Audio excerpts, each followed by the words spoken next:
Welcome, everyone. We are going to balance three different chemical reactions today. I'm going to show you a couple different ways of balancing these chemical equations. Kind of the easiest way to look at these two or how to balance all of these three chemical reactions is to look at the left side, the reactants, the right side, the products, and to try and make the number of atoms on both sides equal to each other. So keeping track of each atom every time we add a balancing coefficient. And we'll talk about what those are in just a sec. When we get to number 3 down here, I'll show you another way of doing it that I think is a little easier, and then we'll go back to the original way of how we did things as well. So advancing the slide here. So first question here, we have Na2O, H2O turning into NaOH. And as we said in the previous video, we want all of these things to be balanced. And so one general rule that I use is balance your hydrogens and your oxygens last. Usually they're lumped within a bunch of different compounds and they're a little bit more tricky to balance. So if we do those last, generally it just kind of works itself out, or it'll be an easier one to balance. And then the other rule that I kind of use is balance lone elements last. We don't have any lone elements here. What I mean by a lone element would be something similar to like this sulfur and this second example here. I would do that one last because it's by itself, meaning it's going to be the easiest to balance. I can put whatever number I want in front of it, but we'll deal with that when we get there. So looking at this chemical reaction, what we are going to do is in these blanks that exist ahead of each one of these compounds, we're going to put a number there. And the number that we put there indicates how many of that compound there are. So for example, if I put a 3 in front of this H2O, that would mean that I would have 3 waters. In other words, I would have 3 H2s and I would have 3 oxygens. So if we were to add up all of those numbers, it would be 3 times 2 hydrogens would give us 6 hydrogens total. And then 3 times 1 oxygen would give us 3 oxygens. So that's how these balancing reactions are going to work. Is the number that we put in front of it is kind of like putting it a number in front of a bracket where you FOIL it out. So in your math class, you've likely been dealing with, hello, those are the buttons that I want. In your math class, you've likely been dealing with questions where it's like you have 3 times x plus 2. And what you would know then to do with that is you'd know that that needs to be applied to both the x, the 3 needs to be applied to the x and the 2. And so you'd end up with 3x plus 6 if you were to FOIL that out. Similarly with chemistry and with balancing chemical equations, whenever we put a number in these little blanks that we have, it's going to apply to every single element. So I'm going to divide this up into a little T table like such. And I'm going to list all of the different elements that I have. So on the left side, I have sodiums, I have oxygens, and I have hydrogens. And on the right side, I also have sodiums, oxygens, and hydrogens. So to start things off, I'm just going to count up how many of each element are on each side. So right now, I have 2 sodiums. I have 2 oxygens, 1, 2 oxygens, and I have 2 hydrogens. On the right-hand side, I have I have 1 sodium, 1 oxygen, and 1 hydrogen. And so right away, I'd look at these sodiums and say, well, I need at least 2 of them. So in terms of the number that I put out in front of here, if I put a 2, that means I have 2 times 1 sodiums. So that would increase the number of sodiums I have to 2.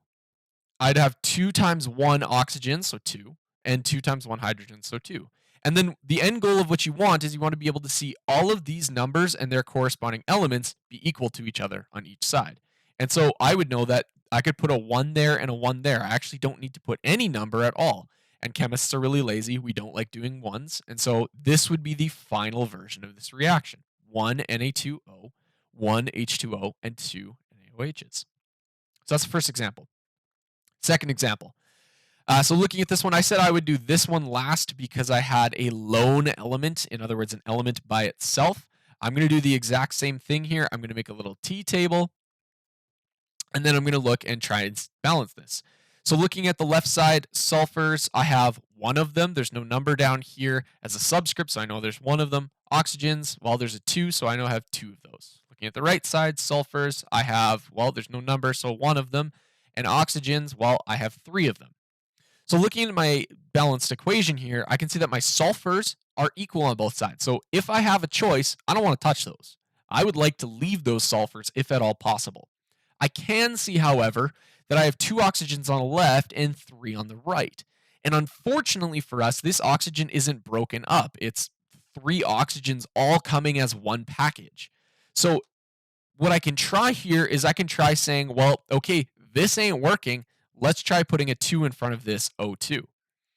Now, I have 2 O2s, meaning I have 2 times 2 oxygens, meaning I have 4. Well, now I have 4 and now I have 3. So clearly that wasn't the technique. Clearly that wasn't the strategy. So now let's try increasing this one here. I can put, oh, well, there's a 1 in front of it right now, but that doesn't really help me. It's not working. My equation and my oxygens are unbalanced. So let's try putting a 2. When I do that, unfortunately, this affects both the sulfur and the oxygen. So now I need to change both of these numbers. The sulfur, now I have 2 of them. 2 times 1. Again, there's a little 1 here. There's 2 of them. And then the oxygen, I have 2 times 3. I have 6 of them. Well, now my sulfurs are unbalanced and my oxygens are unbalanced. And so I would deal with the sulfurs here and I'd say, well, okay, this one's easy. I have 1 sulfur by itself. If I put a 2 out there, awesome. I have 2 sulfurs and 2 sulfurs again. Those have been balanced. Balance has been restored. However, this number needs to change.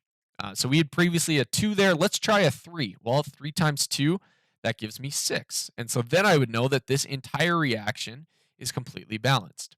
I have 2 sulfurs, 6 oxygens, 6 oxygens. And all this is just counting atoms. That's the only skill that I'm relying on right now. Now, this last equation, this one tends to be a little bit more tricky. And here is what I would do. Hello, that is not a straight line whatsoever. Let's try that one again. Here is what I would do to try and solve this equation. We'll get there first. So on this left side, I have an Fe, and I can count and see that there's 1 of them. I have Cl's, and I can count and see that there's 3 of them. I have Na, I can count and see that I have 1 of them. And then I have oxygens, there's 1 of those, and hydrogens, there's 1 of those. Now, this is where it tends to get, you can use a bit of an advanced trick to try and solve for this. Looking at this equation over here, I can see that Fe, there's only 1 of them. Now, if I wanted to count my number of oxygens and hydrogens, I could break them up and say that, yeah, there's 3 oxygens and there's 3 hydrogens. Instead, here's the trick that I'm going to use. I can see that over on my left side here, the oxygen and hydrogen, the hydroxide, comes together.